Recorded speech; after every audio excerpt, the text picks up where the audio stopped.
So we need you to create a winnable game and find out what winnable looks like. And for me, and maybe for many of you, you find out what an unwinnable game is a lot sooner than you figure out what a winnable game is.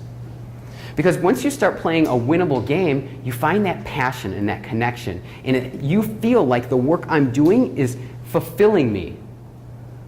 And as you start to try new things and do things differently, do you think you always nail it right away? Heck no. I fail fast, man. And you think people are there to quickly tell me that, oh, it's okay, you can do it? No? What do they tell you? Yep. They're willing to give me feedback, constructive criticism, sometimes they say. But what you're going to do is you need to assume positive intent, not just in yourself, because intentions, good intentions, don't always equal results. But you need to think, okay, before I start beating up on my coworkers who I don't know what they're doing, let me assume positive intent and know that whatever they're doing is probably headed off in a direction that's going to better them, better their department, and serve us as a company. But if you start assuming negative intent, what happens? Everybody loses. Thank you, Carol.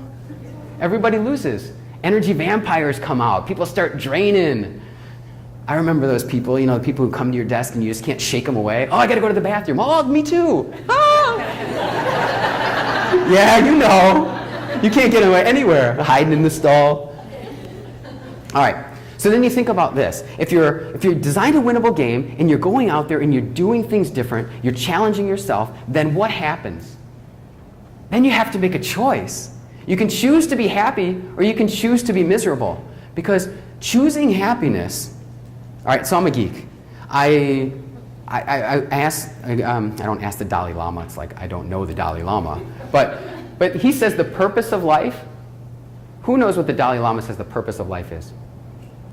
Buddha or Dalai Lama? What? You can be wrong. We're not going to judge you. Happiness? To be happy. And I was like, well, that's kind of goofy, but why do I push myself? Why do I try to do more? Why do I try to be more? Why do I try to help people in need? Well, I guess when you break it down, it's I feel good about it, so I feel happy. We all want to feel happy. In my martial art, I've been studying for 20 years. And they say the purpose of martial arts is to be one with nature. So I said, well, that's not what Buddha and the Dalai Lama say. They say to be happy. I'm like, how can we have these opposing things? And I thought, you know what? You ever been out in nature? You ever felt like you were really there? Like you were totally present? What do you feel? Happy! Oh, I get it! So ultimately, the top hero habit here is to choose happiness. Because we have a power to choose our attitude, our emotion, and if we choose anything other than happiness, we're not playing a winnable game. All right, so these down at the bottom, be all in, be here, pay it forward, and consult the owl, have to do with different personalities. How many of you in here have taken some personality profile, DISC, Myers-Briggs, Insights, PI, PrEP? Okay, great. So you can play along with me here. So I created these superheroes and said, you know what? We have the opportunity to be a hero and leverage our strengths and be more, do more, or we have the opportunity to overuse our strengths and show up as a villain. So let's find out who you are in here. There's people in here who are competitive, demanding, determined, strong-willed, and purposeful. You want to get stuff done? You want to get stuff done faster. You expect people to do it the same way as you. You are all in. You're committed. You're about ownership. You want to get it done? If that's you, say, that's me. That's me. All right. If you say, oh my gosh, I would never want to be called any of those things, you are probably more caring, encouraging, sharing, patient, and relaxed. You like a relaxed approach to things. You like to work together in a team. It's not all about you. It's not necessarily about getting it done fast, but it's about paying it forward. And that's the hero habit, the habit associated with that green folk. If you are one of those green heroes, which I call Zen Ninja, say, that's me. So then there's people out here who are social, persuasive, demonstrative, enthusiastic, and persuasive. They want to be the center of attention. Hey, look at me. Hey, I'm going to go to the bathroom. You want to follow me? Let's go. Hey, where are you going to lunch? I don't care. Let's just all go together. This person thinks big picture. They're outgoing. If this is you, say, hey, check me out at the bar later. Yeah, all right. And if that is not you, if you say, oh my gosh, I'm going to avoid those people, then you are probably the blue hero. I call him the professor, or her the professor. You are cautious, precise, deliberate, calculating, and formal. You don't want to be embarrassed, and you hate people who make mistakes. You're not going to rush into anything, and you're fine with that. And above all, please, please, don't ever invade my space, and don't hug me. If that's you, just smile and say, that is me. All right, so the problem here is, when we look at these heroes, our opposite, Zen Ninja, looks at Captain Courageous and says, oh my gosh, you think those are your strengths? They are way overused, because they show up as the villain.